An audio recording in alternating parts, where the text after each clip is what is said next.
The words landed harder than the wind. "Christmas isn't a place for losers," my sister said, arms crossed in the doorway while December stung my cheeks. 2 oversized gift bags dug into my fingers, heavy with weeks of careful choosing. Ribbons pressed flat by the cold. Behind her, our mother's eyes flickered, and our father busied himself in the kitchen, pretending he didn't hear. Nobody moved to let me in. I nodded once, swallowed the burn in my throat, and walked back down the steps. If my presence was such a burden, I decided, then my money would be too. That single thought warmed me more than any coat. In the idling quiet of my car, I watched my breath fog the windshield and tried to name what I felt. Not shock, not even heartbreak. It was recognition. A late-arriving clarity that rearranged years of small betrayals into one sharp picture.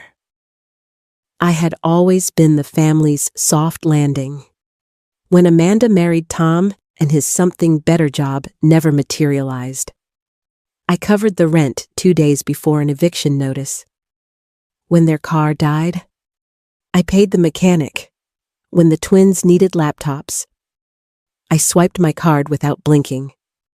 I poured money into summer camps and school trips and holiday mornings, telling myself that family helps family and that someday the weight would be shared. But gratitude eroded into expectation, and expectation hardened into entitlement. And the first time I said not this month, Amanda answered with a silence designed to make me apologize. I did. More than once. I drove home with the gift bags on the passenger seat like unwanted passengers. Sat in the driveway for what might have been 10 minutes or an hour, and felt something inside me settle. I needed to hear the reason from her mouth. I backed out, drove 15 minutes to our parents' house, and opened the door without knocking. Amanda lay on the couch scrolling her phone. Our mother whispered to our father as if deep conversation could camouflage the cowardice of not choosing a side. "Why am I not welcome at Christmas?" I asked, though I already knew the answer. Amanda didn't look up at first. When she did, her face held that practiced mixture of pity and superiority I'd learned to hate. "You've been slacking off," she said, like we were evaluating job performance. "The kids barely got anything from you this year." I told her the truth, that hundreds of dollars waited in my car, that the receipts would outnumber any others under the tree. She lifted her chin and said, "Last year you did more. This year it's embarrassing. It wasn't about presents. It never was. It was about control." My refusal to overspend had knocked a gear out of their machine, and the grinding sound was my consequence. I looked to our parents, hoping for a word, a gesture, anything that resembled courage. Our mother gave a small shrug that hurt more than it should have. Our father avoided my eyes. I left without slamming the door because slamming a door suggests you still want it to open again. On the drive home, I replayed the conversation until the words wore down to chalk dust. I made coffee at around 9:00, watched the steam rise like a thin prayer, and chose a different life. No announcements, no speeches, just a change in behavior. I would stop paying for the emergencies that were not emergencies. I would stop overcompensating at holidays to buy myself a seat at a table that now required tribute. I would stop being a pocketbook disguised as a sister. The days after Christmas were silent in a way that felt both punishing and peaceful. No Merry Christmas from our mother at 7:00. No group text from Amanda with a photo of the twins tearing into paper. New Year's Eve passed, with my phone face down on the coffee table. The house so quiet, I could hear the clock fuss its way toward midnight. The silence spoke its own language. You will call first. You will apologize. You will return to the role we assigned you. I made tea at 10:30 p.m. and listened to the kettle confess its small grief. Then I let midnight come without witnesses. In the morning, I woke to an odd lightness, like I'd taken off a coat I'd forgotten I was wearing. The knock arrived on a Tuesday evening while pasta bubbled at 6:30 p.m. I wiped my hands on a dish towel and opened the door to find Amanda flushed from the cold, and Tom standing behind her with the wary eyes of a man who recognizes the end of a good thing. Amanda pushed past me with the entitlement of someone who has mistaken proximity for permission. "You've made your point," she said. Perfume claiming the hallway. "The kids barely have what they need." I laughed before I could help it and asked whether Tom's big opportunity had finally stopped being between things and started being a paycheck. He looked at his shoes. Amanda did what she always does, repositioned herself as the moral center, and me as the villain. "You used to care about this family. Now you're selfish." The word crackled in the air like static. I told her the selfish thing would have been to keep paying until my resentment curdled into hate. The loving thing, for both of us, was to stop before I disappeared under their needs. She jabbed a finger toward me, then lost whatever speech she had prepared, and left with a door rattle that pretended to be a victory. For the first time in years, I didn't chase. I turned the pasta off, poured a glass of water, and stood in the kitchen, breathing like I'd just finished a marathon I didn't know I'd been running since my 20s. The house was still, kind in its quiet, and I realized the thing I had feared most being outside the family circle had already happened long ago. All I'd done was step into the truth of it. 2 days later, an unfamiliar number flashed on my phone a little after 10 Sunro. I nearly let it go to voicemail. But curiosity can be a hinge. "Is this Chloe Harper?" a man asked in a voice that belonged to a suit and a bookshelf of framed degrees. He gave his name, Daniel Ross, and said he represented a client with concerns about certain financial matters involving my family. He asked if I had a moment. In the pause between his sentence and my answer, the house exhaled. I told him I did. The next morning, I sat in Daniel Ross's office across a polished desk that reflected my own uneasy expression. Shelves of law books lined the walls, heavy with the weight of decisions made by other people in rooms like this. He slid a folder toward me with the gravity of someone who knew exactly what it contained. "My client is someone you know," he said, watching my face carefully. "It's Amanda." I blinked, unsure if I had misheard. Daniel nodded. "She came to me after discovering irregularities in Tom's financial dealings. She thought it was only right that you be informed." I opened the folder and felt my pulse quicken. Bank statements, screenshots, receipts proof of a hidden account in Tom's name. The transfers matched the times I had sent money for rent, for school fees, for groceries, but the expenses were another story entirely. Online trading platforms, hotels far from home, electronics that had never entered Amanda's house.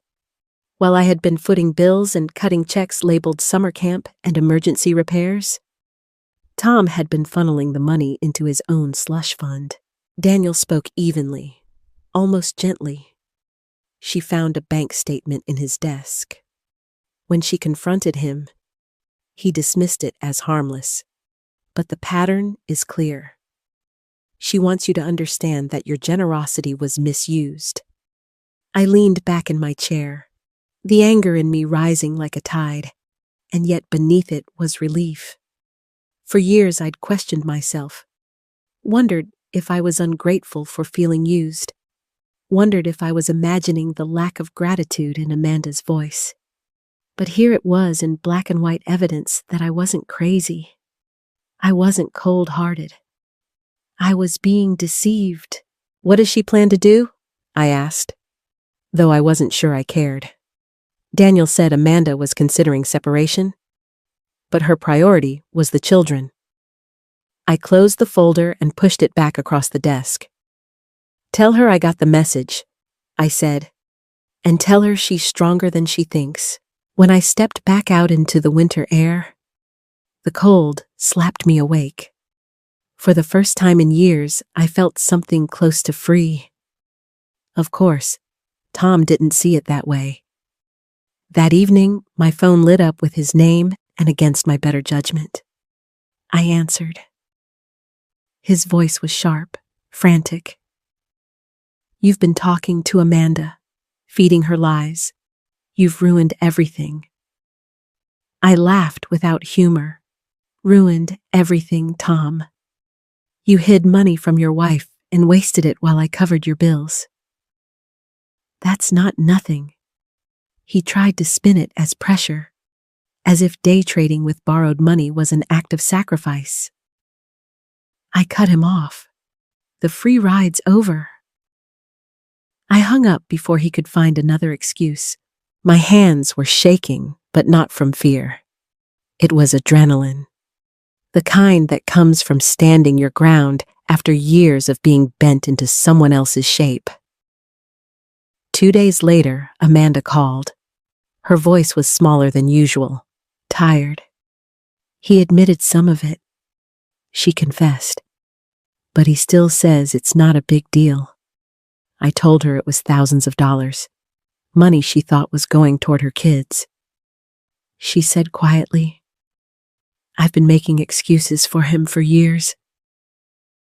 I didn't want to see it. But after Christmas, after how he treated you, the kids deserve better." I asked what she planned to do. She admitted she didn't know yet but was speaking with Daniel about her options.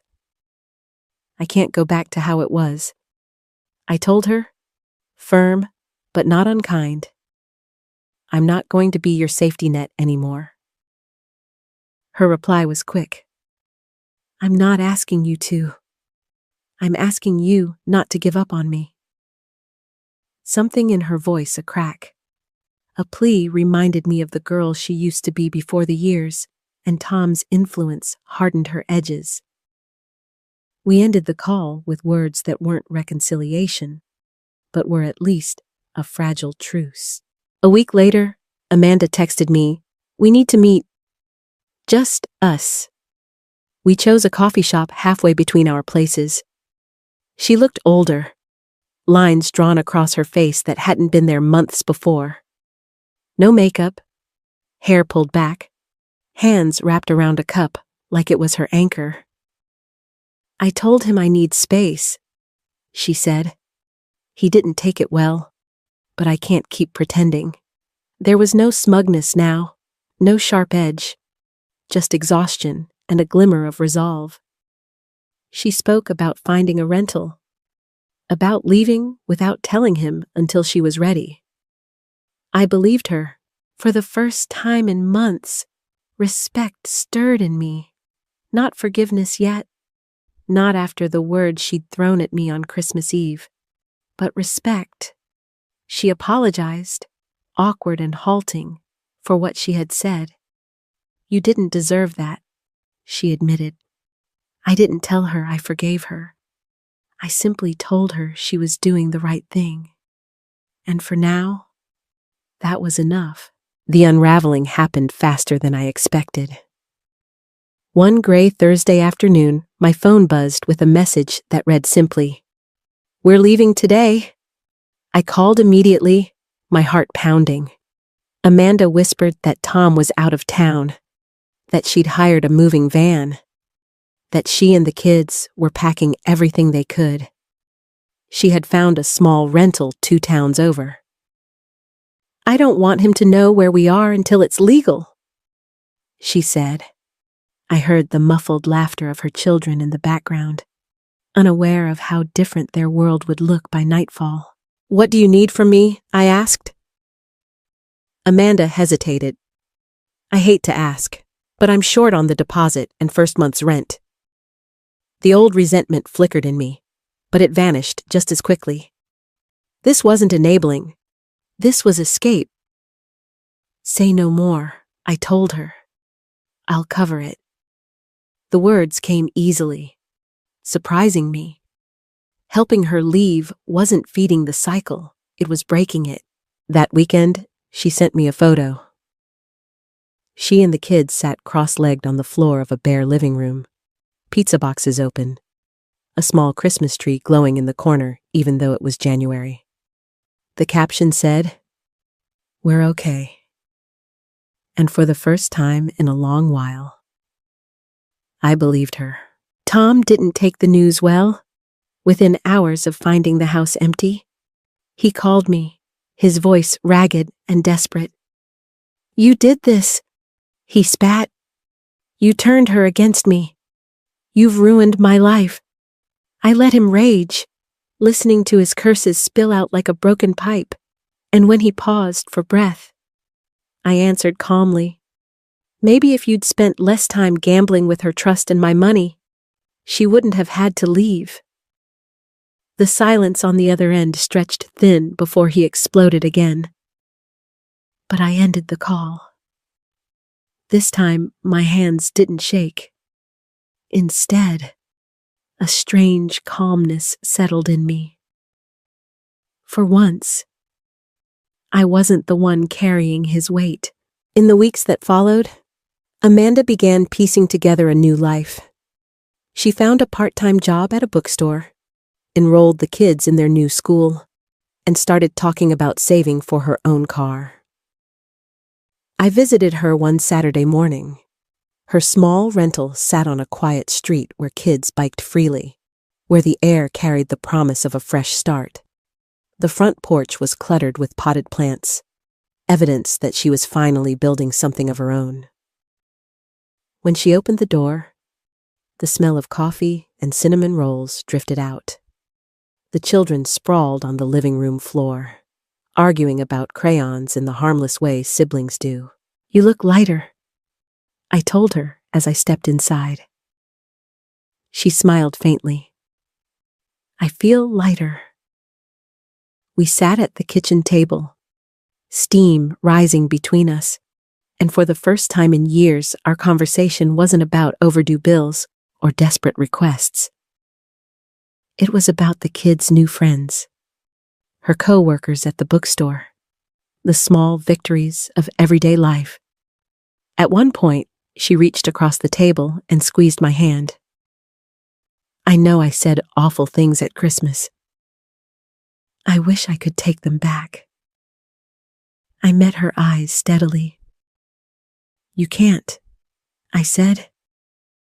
"But you can make sure the next Christmas looks different." She nodded, determination flickering like a spark. Back in my own house that night, I unpacked the gift bags that had sat untouched since December. Board games, sweaters, books some meant for Amanda's children, some for our parents. I set aside what I would mail to her new place and kept the rest. Not out of spite, but as a reminder. A reminder that generosity without boundaries turns into expectation. That family should be built on love, not transactions.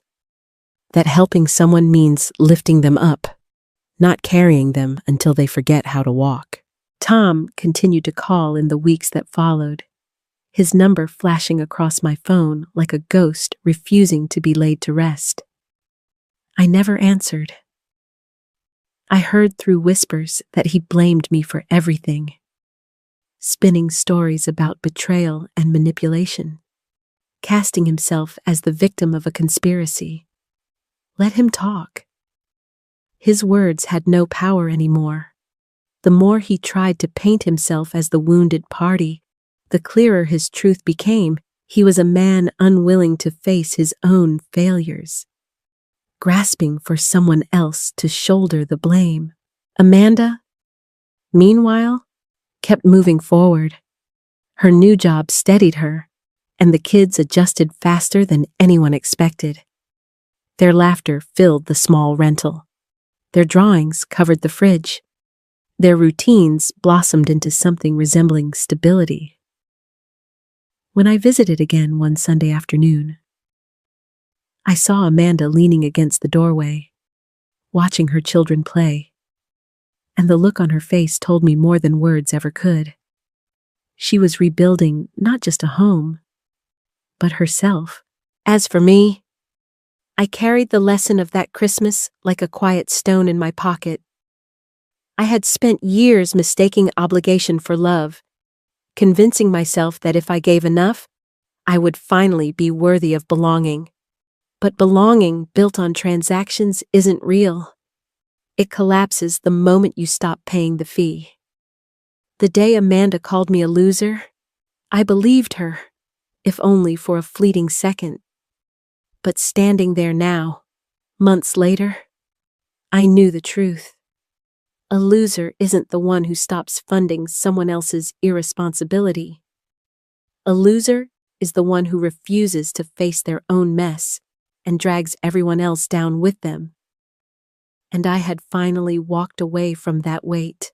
The holidays will come again, as they always do, with their lights and songs and endless expectations. But this time, I'll be ready. Not with overflowing gift bags or emergency transfers, but with clear boundaries and an open heart. Because sometimes the greatest gift you can give your family is the chance to stand on their own feet. If this story resonated with you, take a moment to like, share, and subscribe to the channel. And don't forget to leave a comment below. Have you ever had to set boundaries with family? Even when it hurt? Your stories matter, too.